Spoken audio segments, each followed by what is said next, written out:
Mga medical frontliners sa dakbayan sa Mandaue, gisaaran sa Department of Health nga malakip sa Ikaduhang Hugna sa ipadalang Bakuna Batok sa COVID-19. Si Nico Sereno sa report.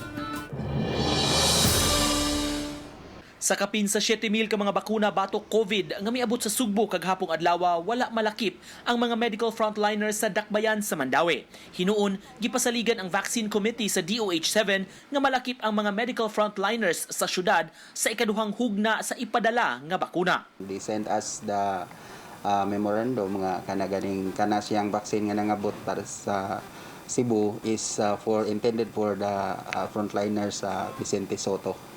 Gipahibaw ni Konsehal Ernie Manatad, ABC Federation President ug Chairman sa Vaccine Committee, padayon nilang gihikay ang mga gikinahanglan sa higayon nga mahatda na og bakuna ang syudad.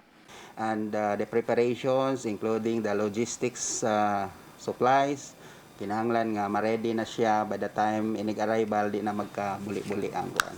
Samtang matod ni Attorney Giovanni Chanero, City Budget Officer, nga kuhaon ang ipalit sa gamit sa pagpabakuna sa 200 million pesos nga savings. Laing gipahibaw sab niya nga kuhaan sab ang gahin sa isweldo sa mga medical personnel nga mulangkob unya sa vaccination team sa 27 ka mga barangay sa dakbayan. Ug unsay dapat amuhang i-supply sa LGU as well as ang mga requirements as to manpower, kung pila ka possible contractual personnel nga atong i-hire unya. Sa pagkakaroon gihan ay pa sa Finance Committee ang kinatibuk-ang gastuhan sa pagpatuma na unya sa vaccination program sa syudad.